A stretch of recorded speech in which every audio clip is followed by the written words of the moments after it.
नमः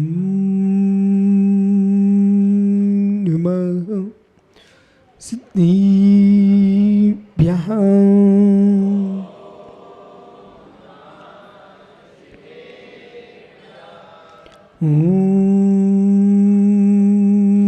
नमः सिद्धिभ्यः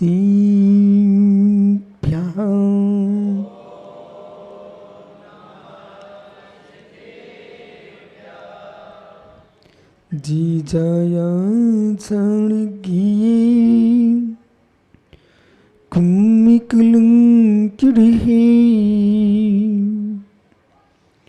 रुचिरुंजिरी नाड़ी में तीपुरी मुपुनुवे नमोरी ताड़ू नमो सिद्धाडम नमो रियाडम नमो स्यायाडम नमो लोई सोविसाहुडम। अनंतनम पुरुम सिद्ध भगवानी की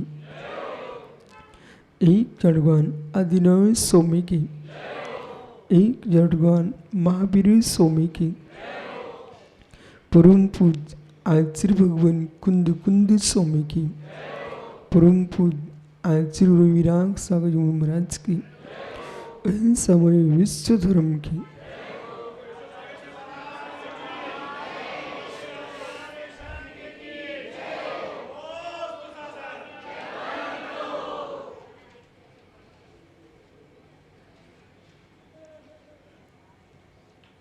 बंधु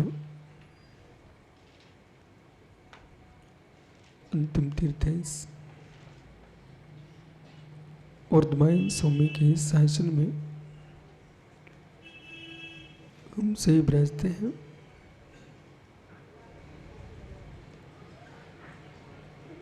तीर्थंकर जिनकी पीयूष देशना जिनेन्द्रवाणी मनुष्य जगत कल्याणी ये सर्वज्ञ शासन नमोस्तु शासन जयबंतो वीतराग सुवर्ण संस्कृति भगवत अरहत परमेश्वर तीर्थंकर जिनेश्वर देव ने विश्व वसुंधरा को जो सम्यक बोध दिया है, परमात्मा का उपकार, भगवान की अनुकंपा जो असीम है, कोई छद्मस्त वो यूं चाहे कि भगवान का उपकार हम चुका देंगे, ये किसी के हाथ में संभव नहीं है। गूढ़ विषय है कि हम ऐसे परमात्मा को प्राप्त किए हैं जो अपना उपकार चुकाने का मन ही नहीं करते। लोक में ऐसे वक्ता हैं जो अपने वक्तव्य का उपहार चाहते हैं। लोक में ऐसे वक्ता हैं जो अपने वक्तव्य का उपहार चाहते हैं, पर अरहंत ऐसा वक्ता है, उपकार करता है, उपहार नहीं चाहता है।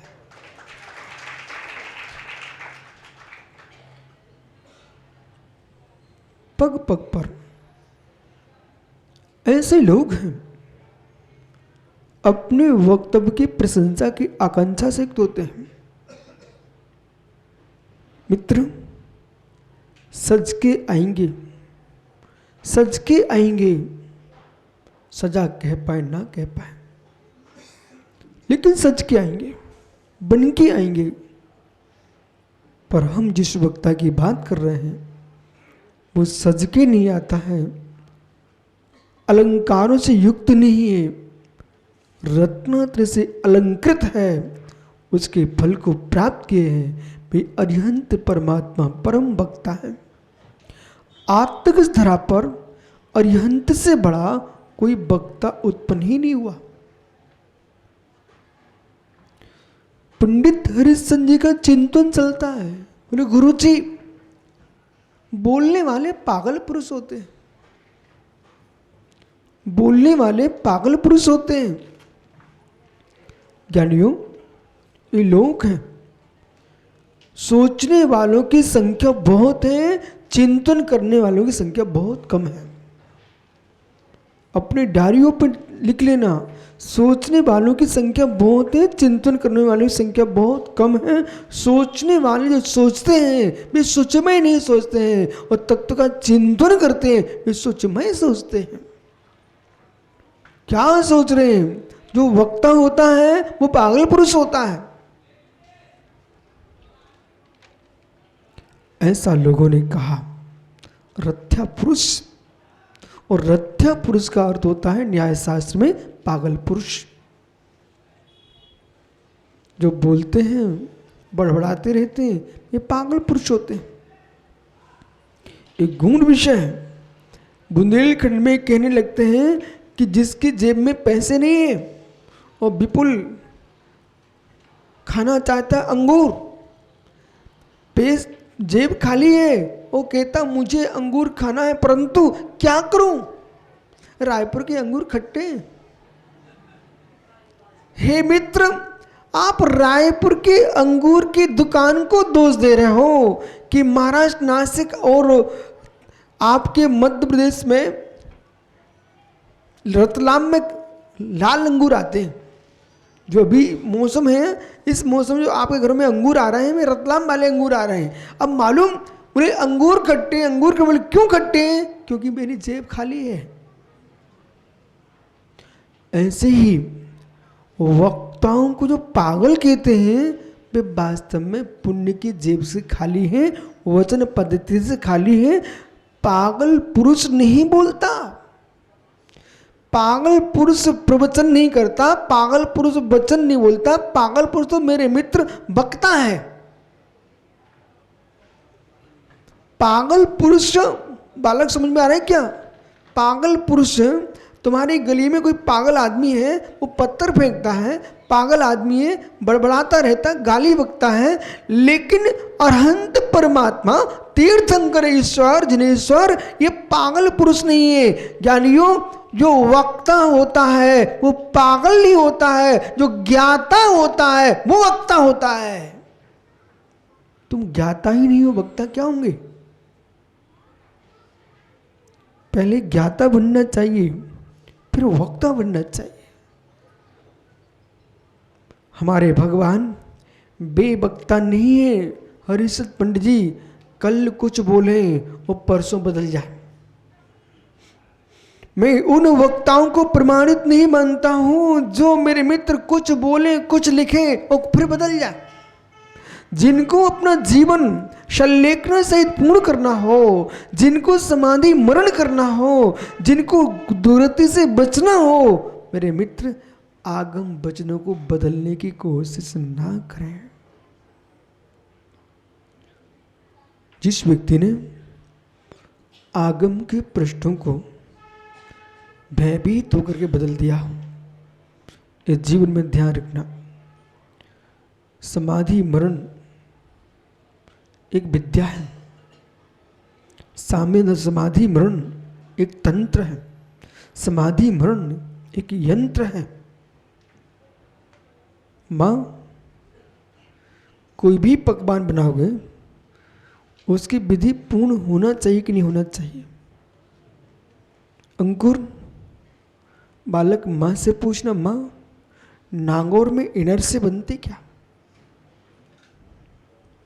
इनर से आप लोग जानते हैं? इनर से ये क्या होता है? यानी भारत का सबसे नाजुक पकवान है, उसका नाम है इनरसे। मुख में पानी मत लाना। भारत का सबसे नाजुक पकवान है इनरसे। आप लोग समझ गए मैं क्या बोल रहा हूं? डॉक्टर वज्र कुमार जी ये चावल का पकवान है, इनरसा। लेकिन ये चावल का जो पकवान है, बनाने वालों की पूरी परीक्षा करना जानता है। ओहो हो, एक चावल का पकवान बनाने वाले की पूरी परीक्षा करा देता है। यदि कोई बनाने वाला अशुद्ध है, अशुचि है, वो इनरसा कढ़ाई में फैल जाएगा, वो बनेगा नहीं। एक पकवान जो माँ बहन 5 दिन की अशुद्धि में है, यदि उसने बड़ी पापड़ को देख लिया, रंग बदल जाएंगे, इनरसा बन नहीं सकता है। मित्र, फिर जो लोग अशुद्धि में माता बहनों के हाथ का भोजन कर रहे हैं, उनकी बुद्धि क्यों नहीं फैलेगी? यदि आपने अशुद्धि में पति को भोजन परोसा, अशुद्धि में बेटे को भोजन परोसा है, आप विश्वास मानिए आपने जहर परोसा है। वो खाने वाले जहर खा रहे हैं। अपने हाथ से बना के खा लेना, पड़ोस में मांग के खा के आ जाना, लेकिन अशुद्धि के से युक्त मां के हाथ का भोजन नहीं करना। इनरसा जो है वो क्या करता है? मां कढ़ाई में बिखर जाता है। ये सत्य है, सत्य है। देखो, मैंने तो कभी नहीं बनाया, लेकिन ये लोग क्या सोच रहे हैं? इतनी बात आपको कैसे मालूम है? यही सोच रहे हैं ना आप तो बताइए, मुझे मालूम हो ना हो, आप तो बताइए मैं सही बोल रहा हूं कि नहीं बोल रहा हूं। देखो, मैं सही बोलता हूं प्रमाण के साथ। इनरसा बिखर जाता है, या फिर इतना कठोर बन जाएगा कि वो नहीं टूटे, तुम्हारा दांत टूट सकता है।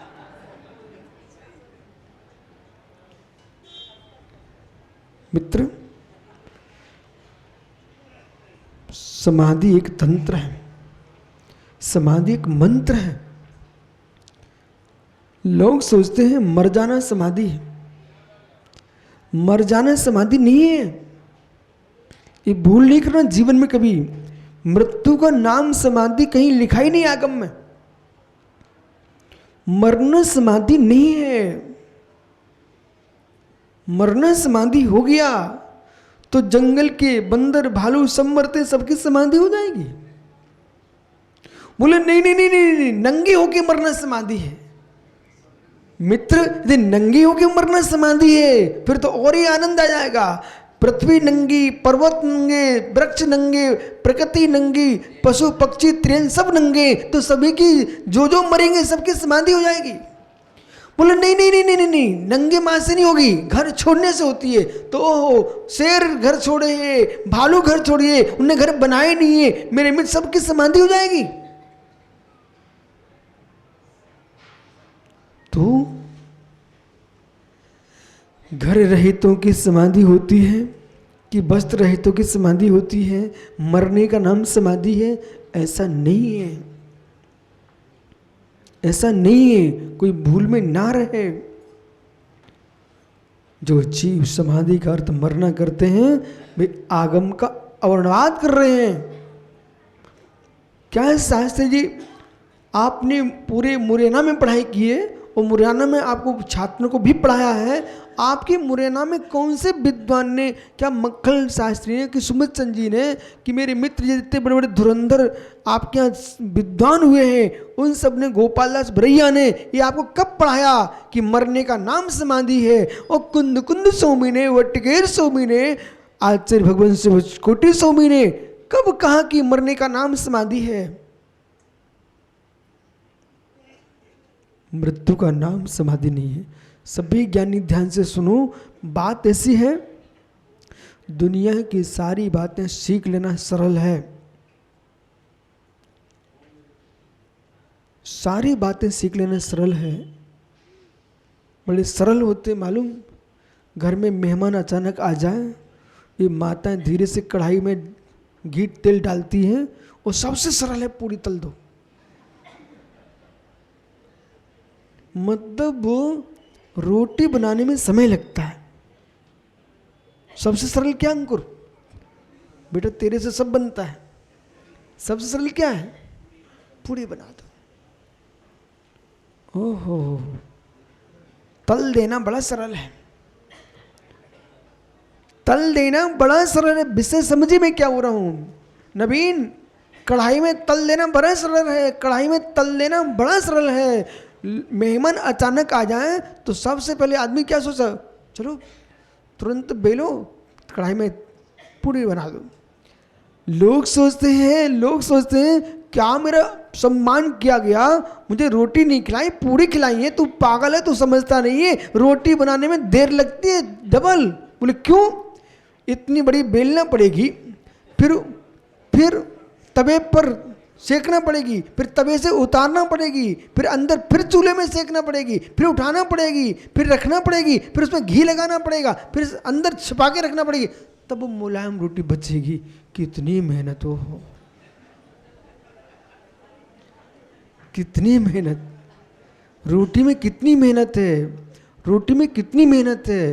पर आपको बोध होना चाहिए, एक पूड़ी को पानी में डाल दो, उसको गलने में कितनी देर लगेगी, और एक रोटी को पानी में डाल दो तुरंत गल जाएगी। आप विषय समझिए, जो तली सामग्री खाते हैं वे इसलिए बीमार होते हैं, जो तली सामग्री खाते हैं इसलिए बीमार होते हैं, जो तले बातें सुनते हैं वे बीमार होते हैं, जो शुद्ध रोटी खाते हैं वे स्वस्थ रहते हैं। जिससे विषय कसाय की पुष्टि होती है, मान की पुष्टि होती है, अहंकार की पुष्टि होती है, ऐसी बातें मेरे मित्र सुनने को मिलती हैं। वे सब तली तलाई बातें हैं। जो मेरे मित्र शुद्ध आत्मा की बात होती है वो तवे की नहीं, चूल्हे की रोटी है। आइए, समाधि, समाधि एक विद्या है। लोग सोचते हैं बस मर जाऊंगा होगी समाधि। ऐसे समाधि गदिया जी होती तो अभी तक मरना ही नहीं पड़ता उनको, क्योंकि समाधि मरने का नियम है।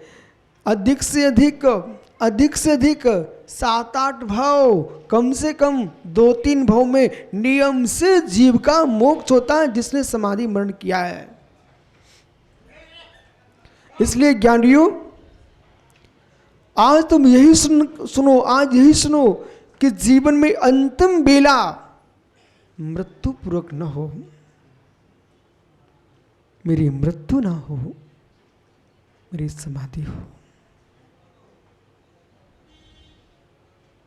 श्री भट्टगिर स्वामी मूलाचार्य जी ग्रंथ में लिख रहे हैं, 100 जन्मों में, ओहो 100 जन्मों में बच्चू कुमार भैया, 100 जन्मों में जो पाप किए हैं, जन्म जन्म कृतम पापम जन्म कोटि स्मारतम जन्म मृत्यु जामूलम हन्यते जिन बंधना। धन्य आप लोग, ऐसे कलयुग में तीर्थंकर अरहंत देव के पंचकणक पूर्वक पूजा करने के परिणाम हुए आपके। ये पारस भैया, हल्दी पीठ तुम्हारी तो हो गई, वो पंडित जी कह रहे थे अमृत से स्नान हो गए।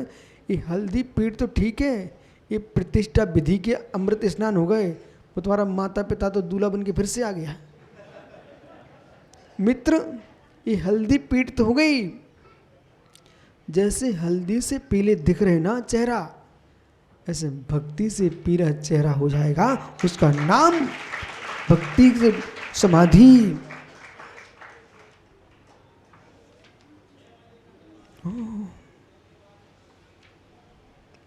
ऐसे जीव लोक में बहुत, जो कुदेवों का नाम भज रहे हूं, गुरुओं को सिर टेक रहे हूं, कुछ शास्त्रों को पढ़ रहे हैं। मित्र, आज तीर्थंकर भगवान होते और है संजय से कह देना कि कोई तंत्र मंत्र तो बता दो, मैं पंचकर्म में बाद में बैठूंगा, पहले विधि में जाकर के भगवान शिव मंदिर स्वामी से प्रक्षणा करूंगा। नाथ, हमने ऐसा कौन सा पुण्य किया कि पंचम काल में भरत क्षेत्र में कलयुग में जन्म लेने के बाद भी मुझे भगवान के चरणों की भक्ति के परिणाम हो रहे हैं।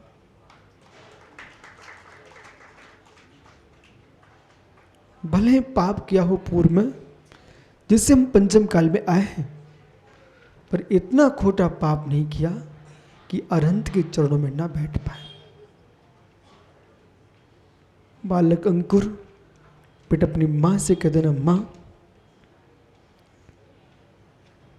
आपने काम पुरुषार्थ के काल में भी भगवान का नाम लिया होगा, इसलिए हम आपके घर में आए हैं। और आज खोटे काल में जहाँ लोग तड़प रहे हैं, कहीं स्त्रियां मिल जाएं, और मुझे भगवान बनने के भाव आए हैं, मुनि दीक्षा के परिणाम हो रहे हैं। ये पंचम काल का चमत्कार है।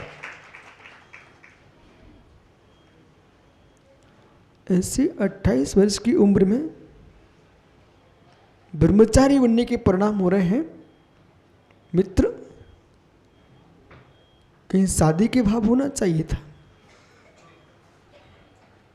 और यदि शादी के भाव नहीं हो रहे हैं तो विश्वास मानना भगवान सीमंदर स्वामी के केवल ज्ञान में झलक रहा है। ये जीव संसार का अंत करने वाला होगा।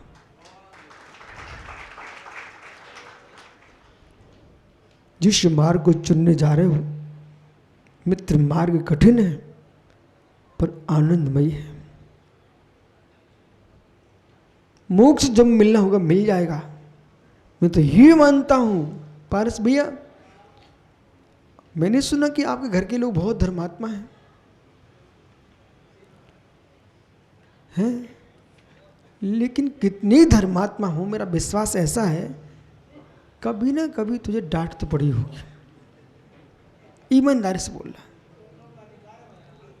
बहुत बढ़िया, धन्य आपकी समता के लिए, धन्य भैया। इसको ही माला पहना दो भैया। वो ये कह रहा है, बोले महाराज गुरुजी, पत्नी को डांटना उसका धर्म है, उसका अधिकार है।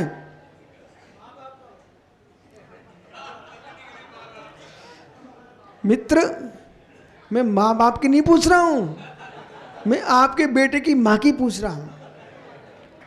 कभी नहीं डांटा, कभी नहीं डांटा, स्वप्न में भी। मतलब आप डांट किसे मानते हो?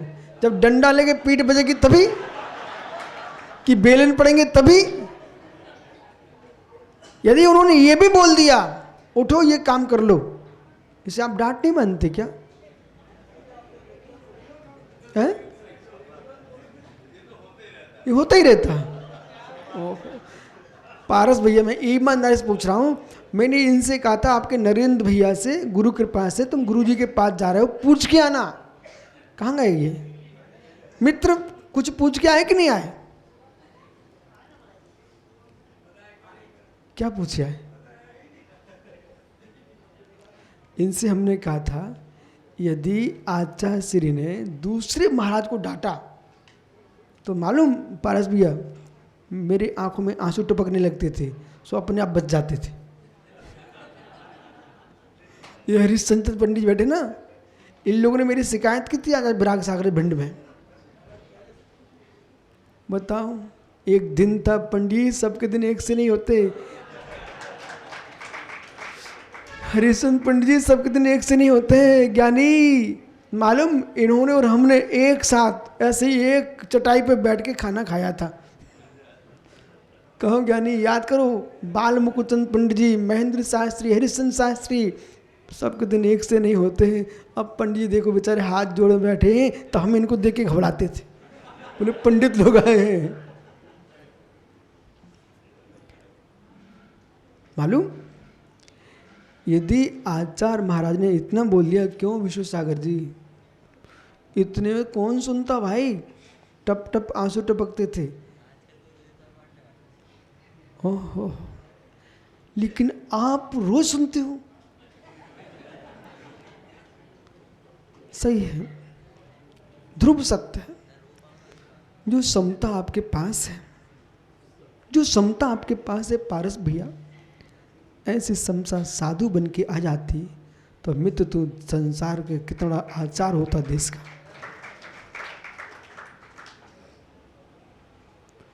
कभी तुमने सोचा था जब तुम पढ़ाई करते थे कि कभी कोई बेटे की माँ बनेगी, मुझे डांटेगी भी?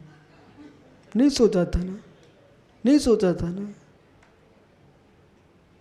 मित्र, यदि माँ ने कभी डांटा होगा तो दूध का लोटा भर के भी पिलाती थी, पर इधर तो कुछ भी नहीं मिलता, तब भी तुम डांट खा लेते हो। कितनी समता है मित्र, समता है कि मजबूरी है? ओह, समता है।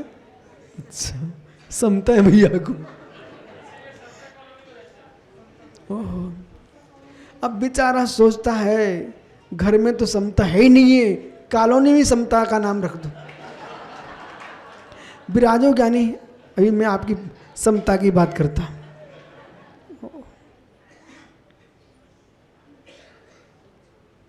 पारस भैया, एक रस्सी इधर, एक रस्सी इधर, कोलू का बैल बड़ा शांत खड़ा है।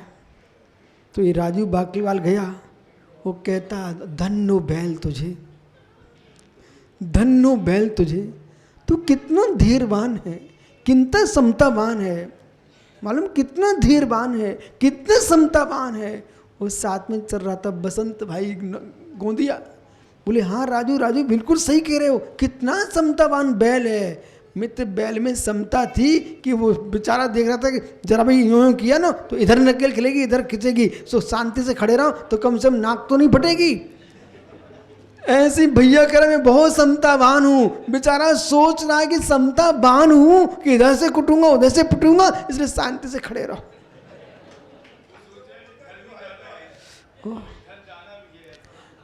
पंडित जी, ये सुधीर ऐसे खड़े हो रहे हैं जैसे बेचारा बिल्कुल कभी पिटे ही ना हो।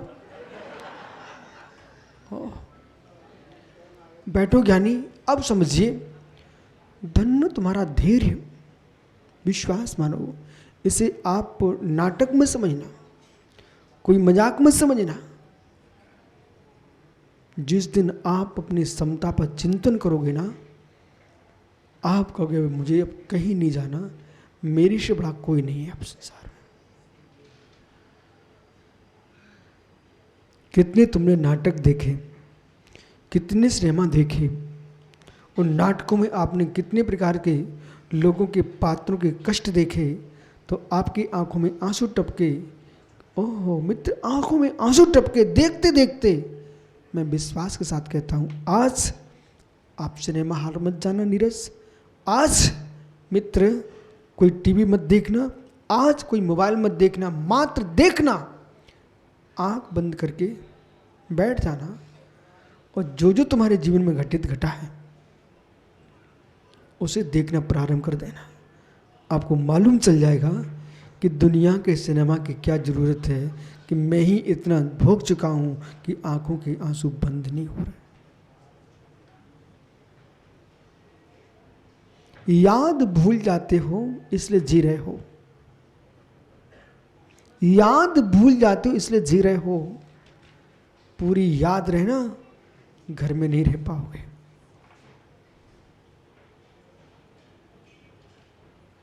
याद नहीं है इसलिए तुम जी रहे हो।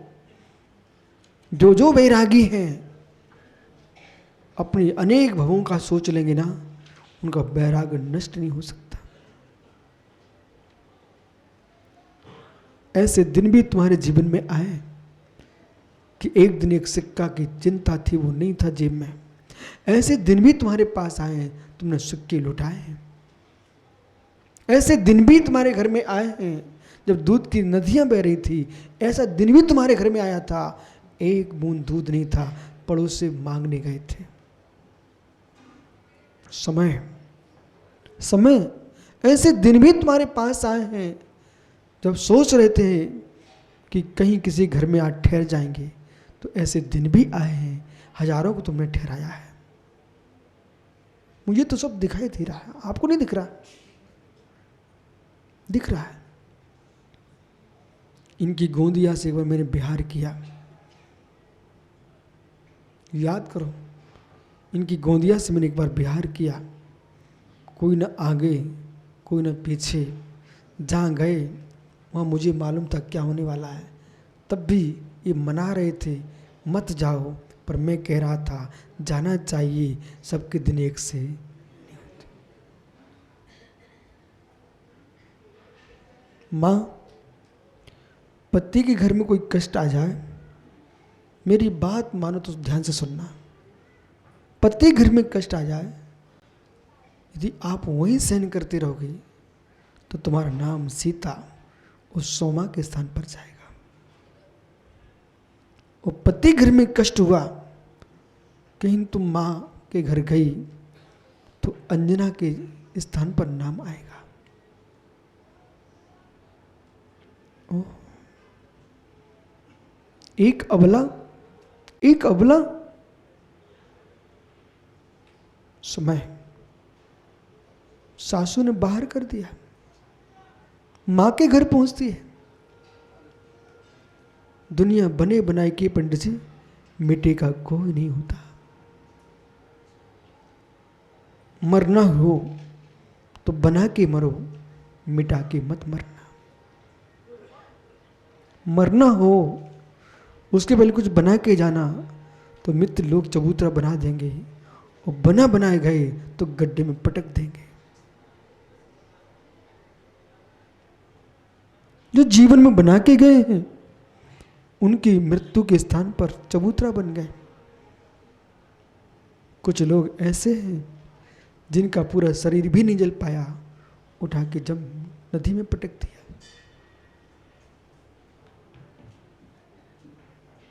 ओह, कुछ लोग मरे थे शमशान में, हजारों की भीड़ गई थी।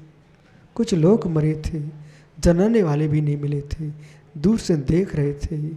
ओहो, दूर से देख रहे थे, छू भी नहीं पाए, क्योंकि कोरोना का डर था। वे तो मर गए, हम क्यों मरने जाएं?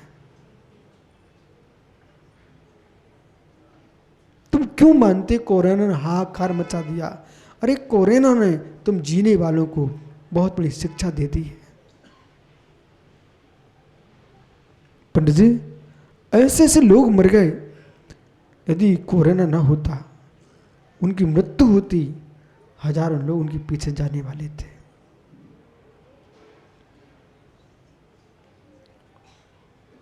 चाहे विद्वान हो, चाहे राजा हो, चाहे मंत्री हो, चाहे गरीब हो, कोरोना ने कह दिया तुम सबकी हालत एक होगी।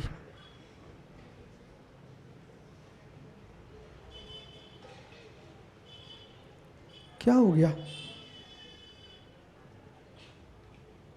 कुछ क्षण पहले सभा में बड़ी हंसी चल रही थी, अचानक सभा गंभीर क्यों हो गई?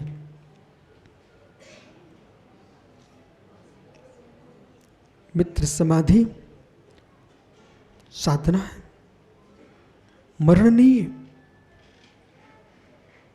जितना क्लेश में तुम घर में जी पा रहे हो, आप लोगों की समता देख करके मुझे मुस्कुराहट आती है, पर आप जैसा बल नहीं था मेरे पास, इसलिए मैं छोड़ के चला आया। आपकी समता देख करके मुस्कुराहट आती है। धन्य हो आप लोग, माताओं बुरा नहीं मानना। जब आप पति के घर जाती हो, दोनों का प्रीति होती है, मुस्कुराती हो, पर बीच के जो दिन होते हैं उन दिनों की याद करोगे ना, तो आप भी सोचोगे कि हाय हाय हाय शब्द निकलेगा, हाय। बोले क्या हुआ? कोई कुएं की ओर भागता है तो कोई बावड़ी की ओर भागता है। घर का क्लेश कितना गहरा होता है, फिर भी तुम जी लेते हो। आपकी समता को धन्य हो। ये समता है कि संक्लिष्टता है? कुछ लोग नीरज ऐसे घर में घुटते हैं जैसे कढ़ाई में रबड़ी घुटती है,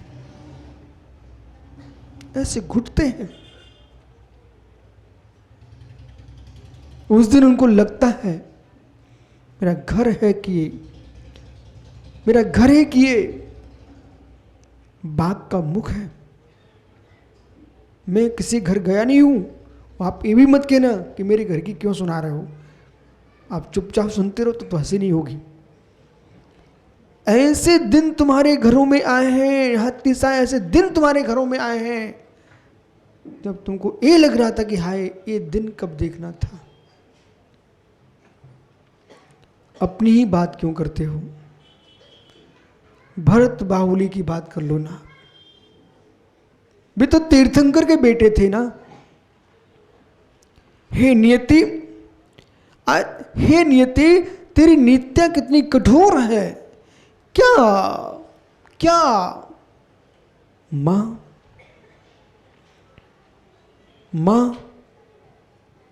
नंदा, सुनंदा, वे नारियां कितनी धन्य होंगी जिनका पति तीर्थंकर होगा। वे नारियां कितनी धन्य होंगी। मां सुनो मेरी बातों को। वे नारियां कितनी धन्य होंगी ब्रज कुंवर भी जिसका पति तीर्थंकर हो। आज किसी का पति पार्षद बन जाए वो मां मुस्कुराती है। वो मां कितनी धन्य होगी जिसका बेटा तीर्थंकर होगा। वो मां कितनी धन्य होगी जिसका पति तीर्थंकर होगा। सारे लोक में चर्चा का विषय तीर्थंकर की पत्नी, तीर्थंकर की पत्नी, तीर्थंकर की पत्नी। जब तीर्थंकर की पत्नी अपने दो बेटों को युद्ध करते देख रही होगी, उसकी छाती पे क्या बीत रही होगी कि जिस कुल की चर्चाएं सौदुर में इंद्र करता है, जिस घर में कभी सौदुर में इंद्र खड़ा होता था, आज भाई भाई लड़ रहे हैं। उस मां की छाती से मिलो। बेटो बिठा नहीं रहा हूं, मैं कह रहा हूं बेटो नीरज सुनो मेरी बात को। मैं कह रहा हूं बेटो, जिस मां के घर में सौधर्म इंद्र आकर के बैठ खड़ा होता हो पहरेदार जैसे, जहां कुबेर रत्नों की वर्षा कर रहा हो, जिस घर में आकर के सच्ची इंद्राणी चौक पूर रही हो, उस घर में भाई भाई पर चक्र चला रहे होंगे, उसमें नंदा सुनंदा की आंखें क्या बोल रही होंगी।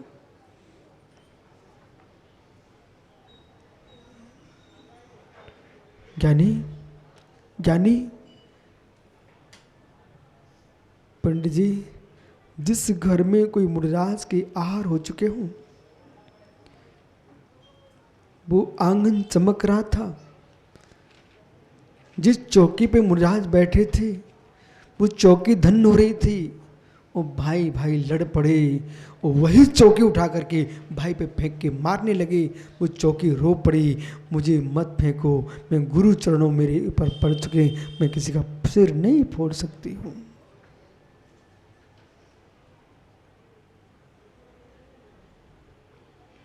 मेरे लालो, घर में मुर्राज के हार हो चुके हो, जे गुरु चरण जहां धरे जग में तीरथ हो। अब तुमको भाई भाई से लड़ना हो तो कोई दूसरा घर बनाना, उस घर में मत लड़ना जिससे मुर्राज के हार हो चुके।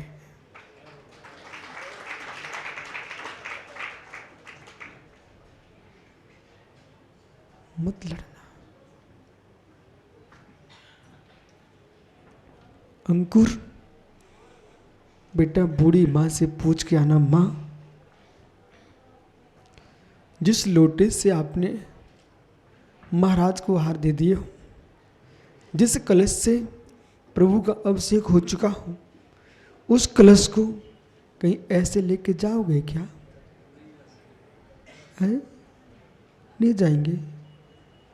है मित्र, इन भावों से कह देना जिन भावों से हमने गुरु को नमोस्तु बोला हो, जिन भावों से हमने प्रभु को नमोस्तु बोला हो, जिन भावों से हमने माँ जिनवाणी का स्वाध्याय किया हो, उन भावों से अब भाई से कैसे लड़ सकता हूँ? कोई दूसरे भाव लेके आना पड़ेंगे।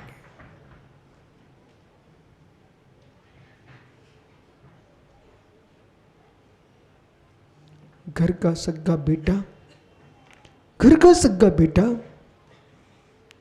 यदि तुमको बाहर निकाले हाथ देता है, प्रेम से हाथ जोड़ के उसको जय जिनेंद्र करना, कहना लाल तुमने मुझे पिता नहीं समझा, ये मुझे पता नहीं, पर हमने तुम्हें जन्म दिया है, हम अपने बेटे को नहीं मार सकते हैं, तुम सुख से रहना, हम जहाँ रहेंगे जी लेंगे, पर बेटा तुम दुख से मत रहना।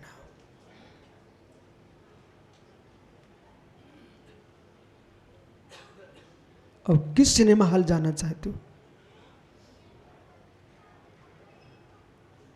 अब क्यों टिकट का पैसा बर्बाद करने जाना चाहते हो?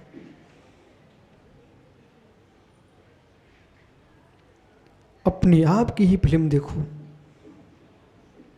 अपने आप की ही देखो, आपको मालूम चलेगा जितनी घटना राम के साथ घटी हैं उससे 1000 गुनी तो मेरे साथ घट चुकी है।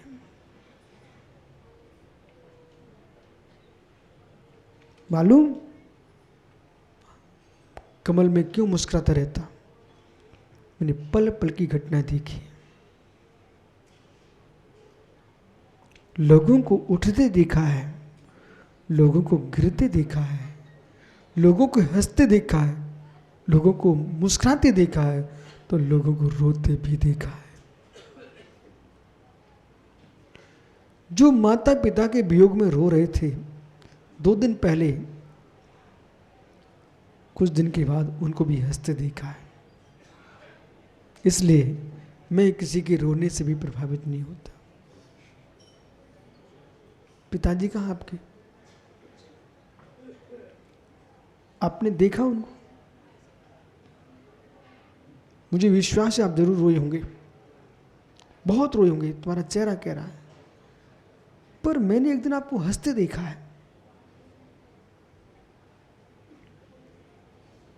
आप जैसा पिता का भक्त पुत्र अपने पिता के दुख को लंबे समय तक नहीं रख सका, तो भी अपनी पत्नी से मुस्कुरा के बात कर रहा था। तो मित्र मत घबरा, तेरे जाने के बाद भी तेरी पत्नी भी मुस्कुराएगी, क्यों तुम चिंता कर रहे हो?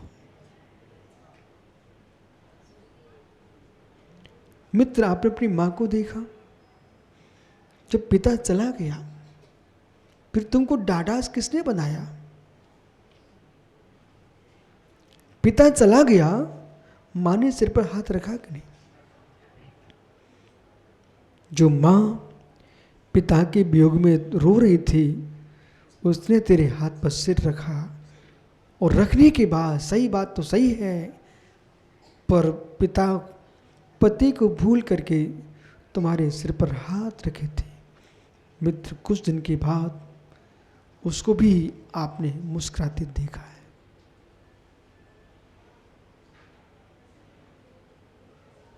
सारे लोग दुख भूल जाते हैं,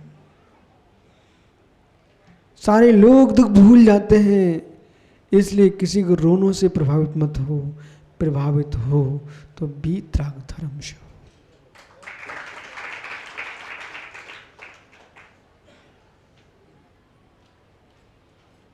किसी का वियोग होता तो आदमी ये सोचता संसार में कोई नहीं बचा। उस दिन क्या सोचता? संसार में कोई नहीं बचा। पर जब मुस्कुराते मिलते हैं तब मैं समझ जाता हूं, आज तुम कह रहे हो रायपुर वाले, गुरुजी आप चले जाओगे तो सूना हो जाएगा, गुरुजी आप चले जाओगे तो सूना हो जाएगा, पर मुझे भरोसा है, ऐसे में कितने घर सूने किए मैंने, कितने गांव सूने किए मैंने, कितनी माँओं की गोदों को सूना किया मैंने, तब भी सब बाद में मुस्कुराती मिली हैं। सबके दिन एक से नहीं होते। बैठ जाओ। कौन कहता है कि हम रोते ही रहेंगे? कौन कहता हम रोते ही रहेंगे? मालूम मैं मात्र इसलिए मुनि बना हूं, आपको रहस्य बता दूं क्या? एक मां के बेटे की मृत्यु हो गई। जब मां के बेटे की मृत्यु हुई तो हार्दिक मैंने देखा दहाड़ दहाड़ के फूट फूट के मां रो रही थी। उसके रुदन को देख करके मैंने बहुत कोशिश की मेरे आंसू ना आए,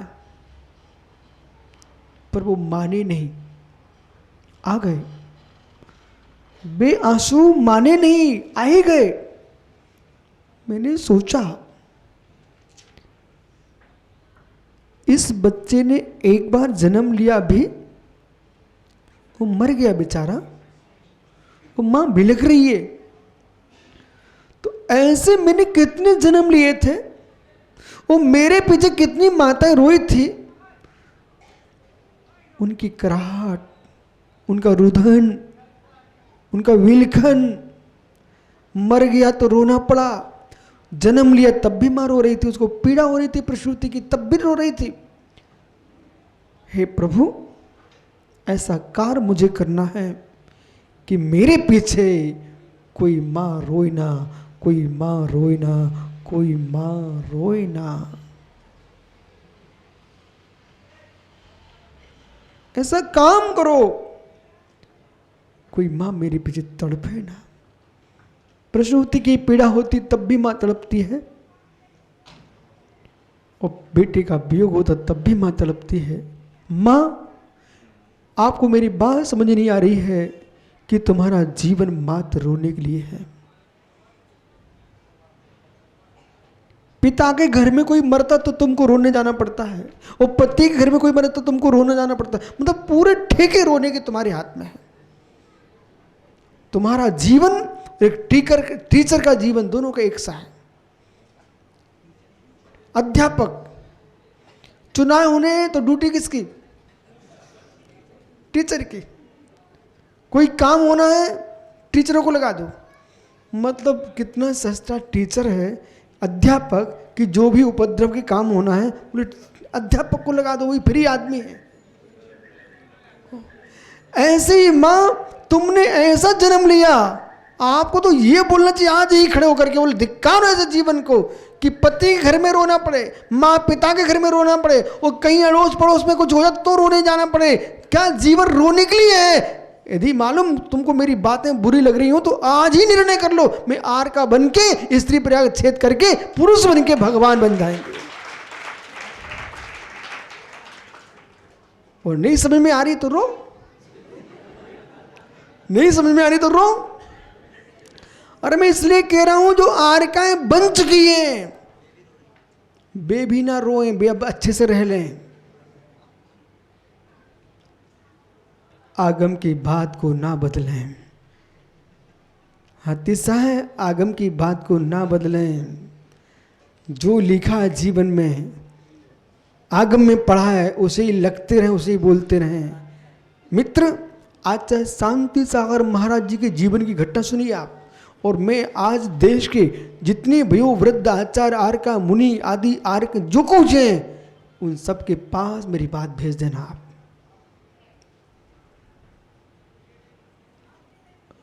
आगम का एक शब्द था।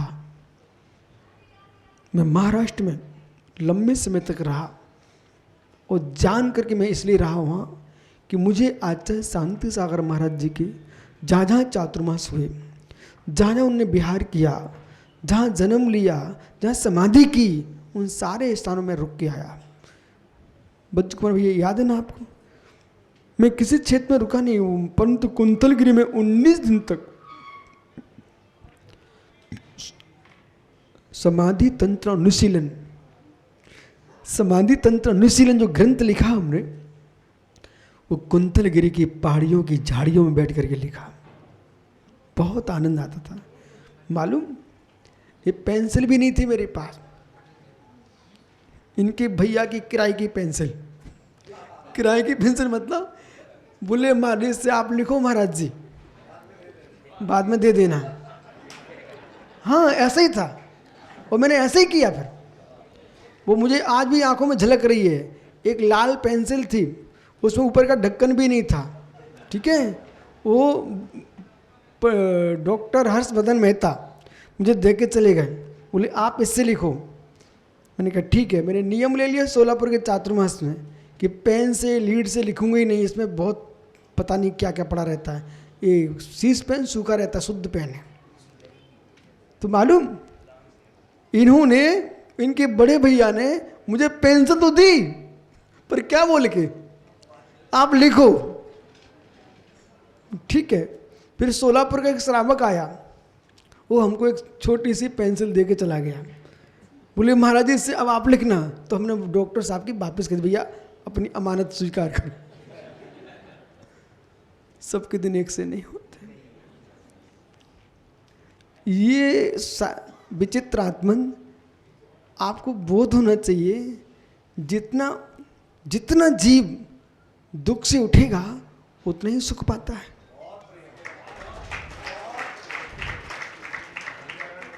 उनके इतिहास बने हैं, उनके इतिहास बने हैं जो जमीन से उठे हैं, उनके इतिहास मिटे हैं जो ऊपर उठ के नीचे गिर गए हैं।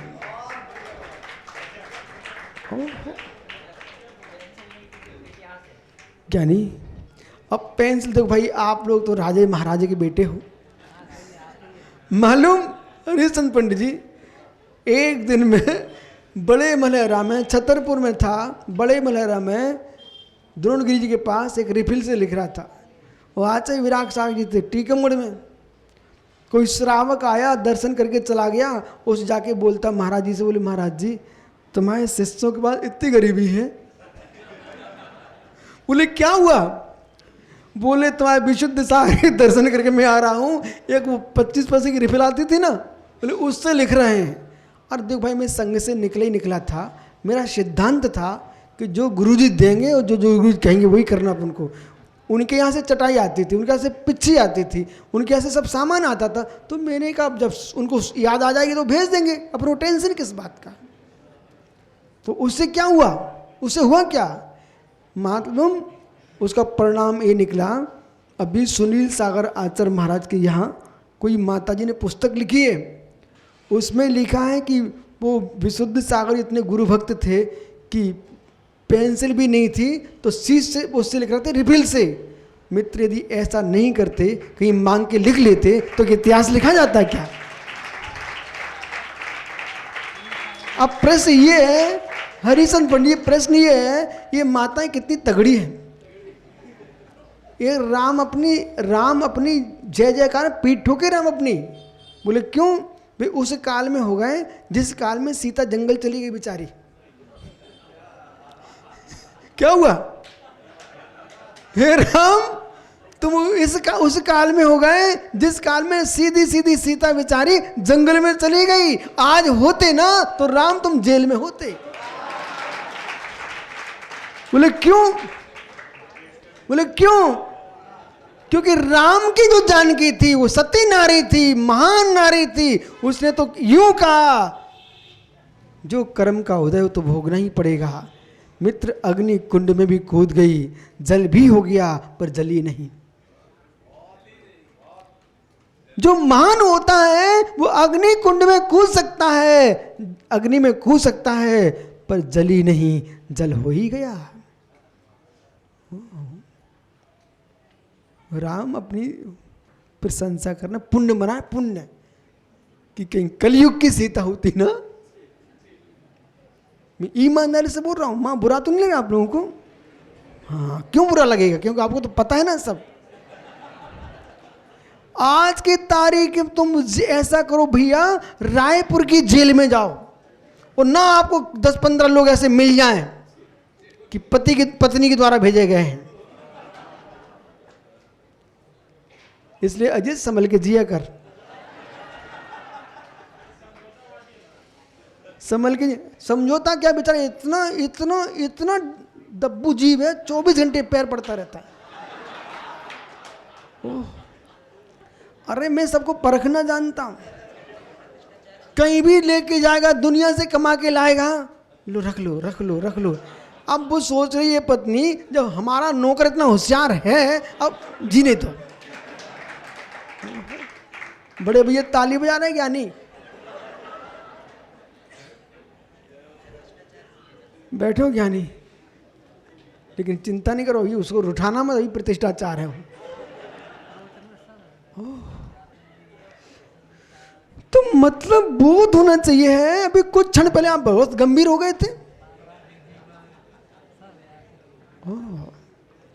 पर मां, राम को जरूर अपना अवभाग्य मानना चाहिए। तुम ऐसे युग में आए जिस युग में नारियां पति को जेल नहीं भिजवाती थी, यूं कहती थी मेरे स्वामी क्या क्या दोष है, मेरे कर्म का ही दोष है। ऐसा बोलना जो नारी जानती थी, उसके लिए विशुद्ध सागर मंच में प्रशंसा कर रहे हैं। इसलिए जो शिष्य ये जानता है गुरु पेन भेजा चाहे लकड़ी भेजें, गुरु मेरे लिए अच्छा ही सोच रहे होंगे, तो उनका इतिहास लिखा जाता है। मैं रायपुर में हूं, चिंता वो पथरिया में करते। पूछो इनसे, पूछ रहे थे, पूछ रहे कैसे हैं, नहीं पूछा भैया, पूछा था। आचार्य महावीर कीर्ति महाराज जी की समाधि हुई महसाना में, गुजरात में। तो आचार्य महावीर कीर्ति महाराज जी की समाधि हुई। आचार्य बिमल सागर महाराज जी को पता चला कि गुरु जी की समाधि हो गई। वो तो फूट के रो पड़े, दहाड़ के रो पड़े। बिमल सागर की आंखों टप टप आंसू, और मतलब आवाज ही निकलने लगी, मुख ही बंद नहीं हुआ। उनके जो शिष्य बैठे हुए थे वे सब महावीर कीर्ति की समाधि के लिए नहीं रोए, वे अपने गुरु की आंखों में आंसू देकर रो पड़े।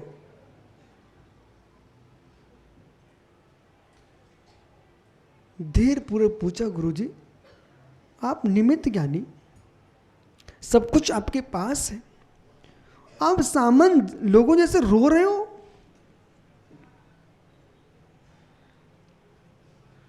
अपने आप को संभाल के बोले, सब कुछ मेरे पास है, मैं मानता हूं, पर देने वाला कौन था? वो गुरु था, चला गया है। बोले मेरे शिष्य हजारों हो जाएंगे, पर गुरु एक ही था मेरे पास। आचार्य महाराज बोले मुझे अपनी क्षमताएं पता है, मुझे अपनी क्षमताएं मालूम है, फिर भी जो मैं किलकारी भर के जीता था, मेरे हाथ सिर पर कोई रखने वाला गुरु था।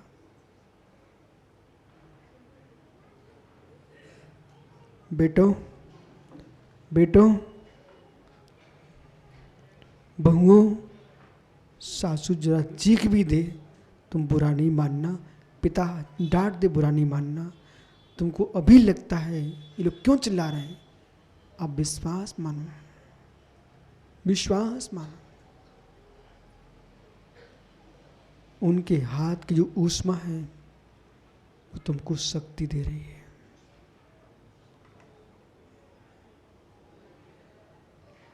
वृद्ध पिता घर में बैठा है, कभी दुकान नहीं आता, काम नहीं करता। तुम दुकान पर निश्चिंत हो, घर में पिताजी हैं। पंडित जी, जब से हमने प्रवचन देना सीखा, मैंने कभी अपनी मां को दूर नहीं किया। जब से मैंने प्रवचन देना सीखा, मैंने अपनी मां को दूर नहीं किया। मुझे मालूम है, एक नन्हा सा बालक, आज की घटना बताऊं, दोषी जी के यहाँ मेरे आहार हुए, उनका पूरा परिवार मुस्कुराया। छोटे छोटे बच्चे, वे तो दिगंबर मुनि के पास कभी नहीं आए थे, इसी वर्ष आए, अभी आए। बेटा चैतन्य, भगवान आत्मा, बालक, उनके घर के छोटे छोटे नन्हे नन्हे बच्चे, वे जैसे आहार के बाद चले, वे हाथ पकड़ रहे थे, हाथ पकड़ रहे थे। मैं देख रहा था, एक बालक ने एक बार आहार दे लिया, दो बार दे लिए, बच्चे हट नहीं रहे थे। मेरा मन कह रहा था, दूरी कितनी हो जाए, संस्कार दिगंबर के ही थे।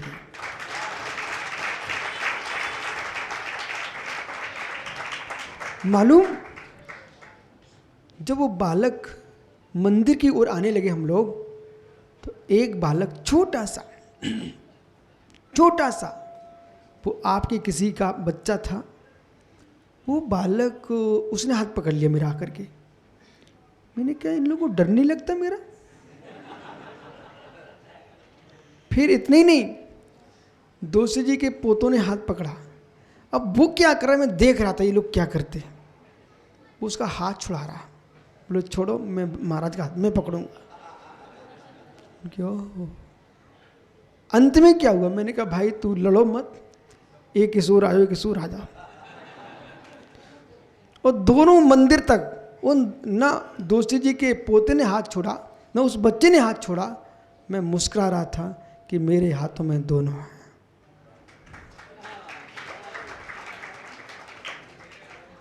मुझे यही तो चाहिए है मित्र, चाहे दिगंबर हो चाहे श्वेतंबर हो, हमको अखंड समाज चाहिए।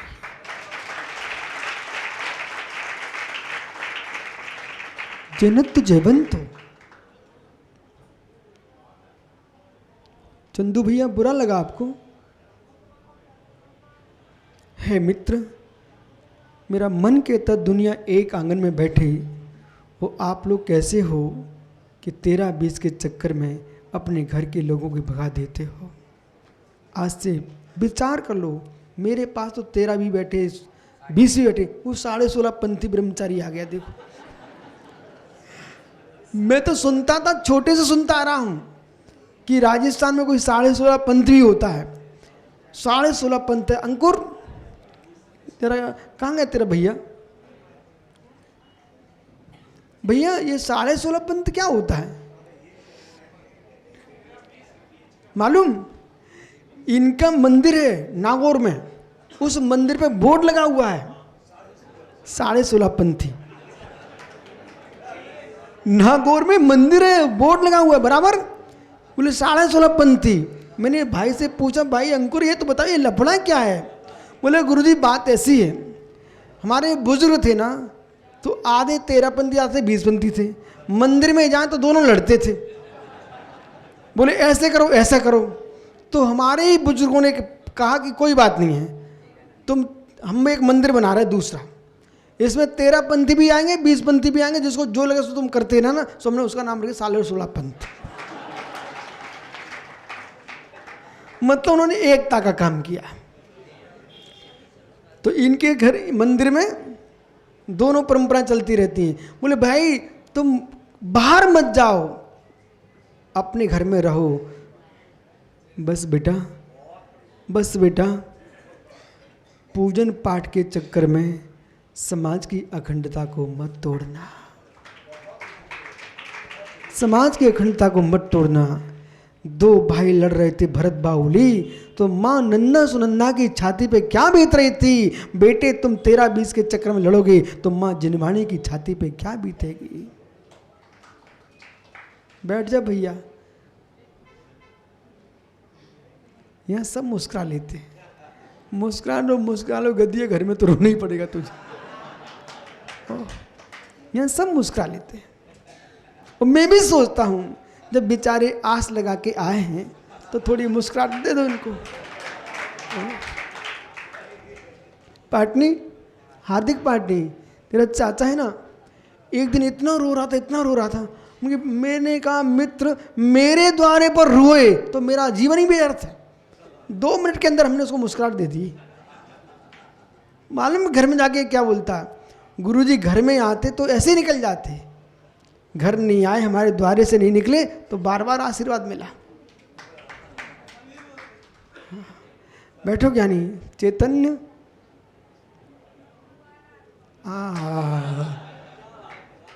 चैतन्य भगवान आत्मा। बेटा कहीं भगवान को भी भूल जाए, पर चैतन्य भगवान आत्मा को मत भूलना। मैं इसलिए तो महाराज बनूं कि प्रभु आपको भूल जाऊं उसकी चिंता नहीं है, पर अपने भगवान आत्मा को ना भूलूं। चैतन्य भगवान आत्मा। बैठ जा ज्ञानी, चलिए आगे। समाधि एक साधना तंत्र है, भूल तो नहीं गए?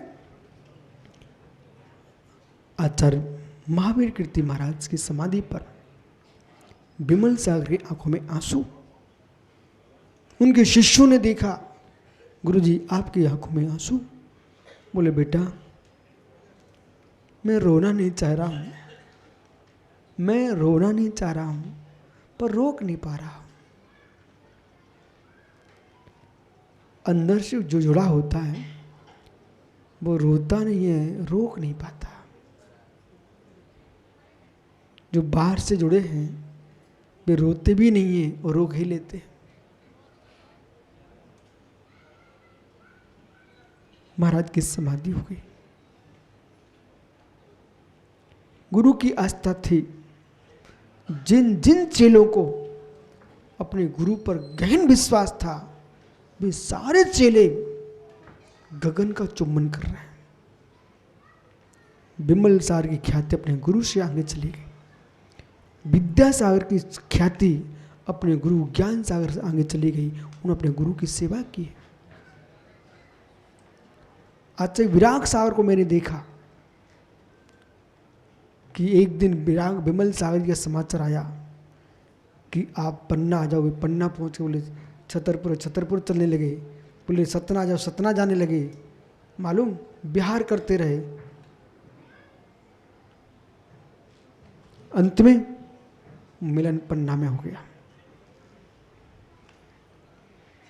विश्वास मानना। जिसने अपने गुरु का हाथ नहीं छोड़ा, आचार्य वीर सागर हुए, शांति सागर के पट पर आए।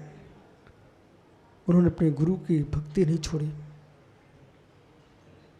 क्या नहीं गौतम स्वामी से मिलो, महावीर को नहीं छोड़ा तो मित्र एक का निर्वाण लाड़ू बन गया, एक का दीपावली महोत्सव बन गया एक ही दिन में।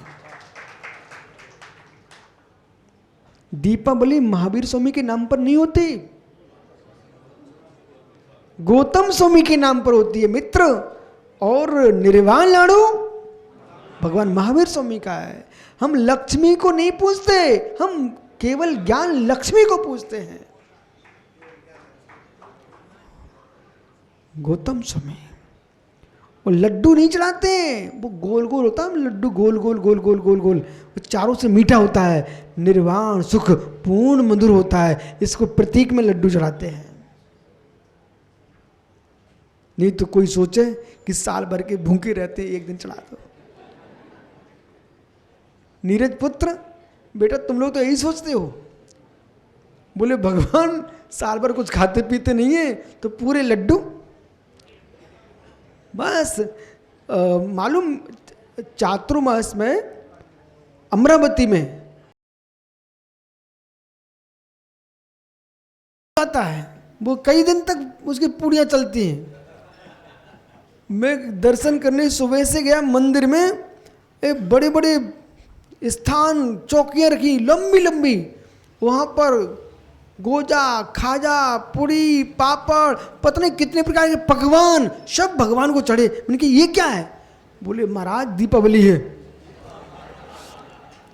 मैंने कहा हमारे भगवान तो खाते नहीं है, परंतु मालिक की जय जयकार हो गई। वो इतना मुस्कुरा रहा, मैंने कहा आज तेरे चेहरे पे बड़ी खुशी है। बोले गुरुजी व्यवस्था बन गई है, जिस नगर में चातुर्मास हो जाए वहां के माली से मिलो। आपको विश्वास न हो तो हमारे रायपुर सन्मति नगर के माली से मिलके आ जाओ आप। मालूम 1998 में नवीन जब चातुर्मास का नजदीक में होता तो माली बहुत खुश होते। मैं था मालवी रोड पर, तो मालवी रोड का माली मेरे से अलग से बोले महाराज जी हमें थोड़ी पता था ऐसा होता है। हमने क्या हुआ? बोले हमको तो रोज 2-2 3-3 टोकरी नारियल मिल रहे हैं। नहीं मतलब? बोले लोग आते हैं आपको चातुर्मास का निवेदन करते हैं, अब चातुर्मास जहाँ हो सो हो जाए, लेकिन हमारा तो आनंद।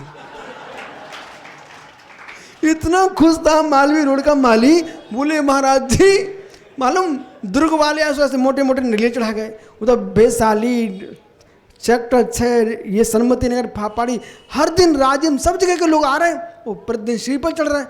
वो बड़ा खुश था। बोले महाराज जी आप थोड़े दिन और रुक जाओ ना। ओह सत्य है, सत्य है। जिसको जिससे लाभ होता है उसी को तो रोकता है। ओहो, सत्य है पंडित, समझो, जिससे जिसको लाभ होता है उसी को तो रोकता है। तुम लाभ देना बंद कर दो, सब भगा देंगे। मित्र, अच्छा, शांति सागर महाराज, धबला का एक शब्द था संयत, बराबर, संयत शब्द था।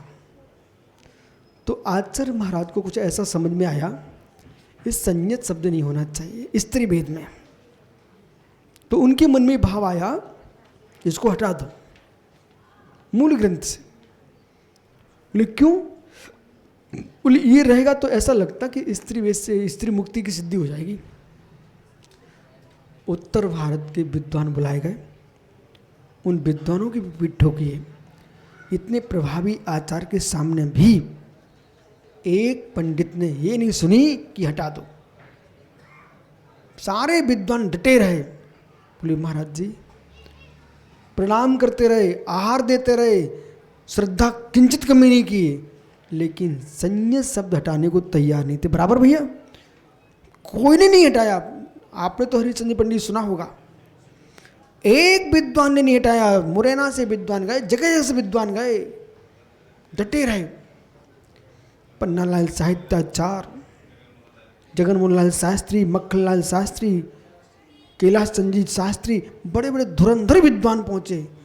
फूलचंद जी, एक भी विद्वान ने ये स्वीकार नहीं किया कि मैं, ये ध्यान दीजिए, मैं आपको समझा रहा हूँ अजीत बेटा, प्रभाव को देख करके आगम नहीं बदलना चाहिए, आगम को देख के प्रभाव को दबाना चाहिए।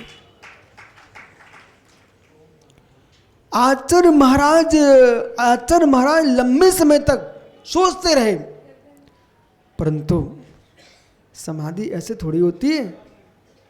ठीक है, मन में चल रहा था। जब विद्वानों ने कहा गुरुजी ये भाव स्त्री की अपेक्षा से कथन है, स्त्री भेद से भी मोक्ष होता है। ये उठना नहीं, पूरी बात सुनना। स्त्री भेद से भी मोक्ष होता है, पुरुष भेद से भी मोक्ष होता है, नपुंसक भेद से भी मोक्ष होता है, और तीनों भेदों से मोक्ष नहीं होता, अपगत भेद से मोक्ष होता है। जैसे कोई मुनिराज है, द्रवलिंग तो पुरुष ही होगा, भावलिंग स्त्री का है, भावलिंग नपुंसक का है, भावलिंग पुरुष का है। सुनिए, 9वें गुणस्थान तक वेद चलते हैं। जिस वेद का अंत में 6 होता है, वे उसी वेदी सिद्ध कहलाते हैं। सर्वार्थ सिद्धि ग्रंथ में, श्लोक वार्तिक में, राज वार्तिक में, इन सारे ग्रंथों में व्याख्या लिखी हुई है। जब विद्वानों ने कहा नहीं गुरुजी, देव कुमार जी तो वयोवृद्ध हैं, इनको तो सब पता होगा। नहीं महाराज जी, अंत में आचार्य महाराज ने समाधि के पहले स्वीकार कर लिया, नहीं विद्वान सही बोल रहे हैं, ये शब्द नहीं हटाना, ये शब्द जोड़ दीजिए। उसका परिणाम देखिए, 35 दिन की क्या पवित्र समाधि हुई है, ये आगम की श्रद्धा के कारण हुई है। वर्तमान के जितने त्यागी वृंद हैं, जो स्वयं लिख चुके, वो स्वयं बदल रहे हैं, उन्हें सोचना पड़ेगा समाधि बिगड़ जाएगी। यदि मूलाचार में नमोस्तु शासन लिखा है, उसे बदल दिया ना, हटा दिया ना, तो मित्र कुमरण हो जाएगा। क्योंकि आगम कहता है जो लिखा है उसे बाँचो, मन की मत कहो। उसे बाँचो, उसे बाँचो। मालूम नवीन, कितने दबाव मेरे ऊपर हैं पता आपको? धुरंधर लोगों के दबाव हैं, लेकिन विशुद्ध सागर ने कहा मुझे समाधि स्वीकार, मृत्यु स्वीकार है, पर आगम की लान बदलना स्वीकार नहीं है। यदि लिखा न होता तो मैं कभी नहीं बोलता, कभी नहीं बोलता। आप सोचिए, आप भी सोचते रहते, कई बार लोग मेरे से बोल के गए, आप छोटे से हो, क्यों हटपटके हो, कोई तुमको कुछ कर देगा। मैं प्रेम से कहता हूँ मित्र, मुझे मालूम है परघात नाम कर्म का उदय मेरा नहीं है, तो कोई कुछ नहीं कर पाएगा। और प्रभात क्रम का नाम क्रम उदय है तो मैं कुछ भी कर लूंगा, मैं बच नहीं पाऊंगा। ऐसी अगाध आस्था जिन वाणी के प्रति आप विश्वास मानिए, अनंत भवों में मैंने मिथ्यात्व की उपासना की होगी, लेकिन मुझे यह विश्वास है पूर्व भव इतने पवित्र हुए होंगे, भले पंचम काल में आना पड़ा, गधिया आगम का एक शब्द भी मैं विपरीत सुनना पसंद नहीं करता। उसका परिणाम है कि तत्काल में लोग दूर हो सकते हैं, पर बाद में पास आएंगे, यही कहेंगे जो है विराजो ज्ञानी। घड़ी तुम्हारी आगे चल रही कि पीछे चल रही? ओ धन्नो कन्नू भैया मंत्री जी, जाओ ज्ञानी, कोई बात नहीं है, टेंशन तो नहीं है आप लोगों को। आप ये बताओ, यदि मैंने याद दिलाई तब तुम घड़ी की याद आई कि पहले से याद आ रही थी? अब सोचो, अजित बोलता तो घड़ी दिखाते हो और मुझे घड़ी बताना पड़ती है। मित्र, मृत्यु समाधि नहीं है, समता से जीवन मरण करना, इसका नाम समाधि मरण है। आज अंकुर तुमने श्रेष्ठ काम किया, तुम्हारे जननी, तुम्हारे भाई को, सब परिवार को मंगल आशीष इस बात का है, उन्होंने एक अपना सगा जिन शासन को दिया है। बहुत बढ़िया। आत्मा स्वभावं परिभाव भिन्नम, आत्मा स्वभावं परिभाव, आत्मा का स्वभाव प्रभाव सत्यन महावीर स्वामी की। देखिए, एक बार मैं थोड़ा सा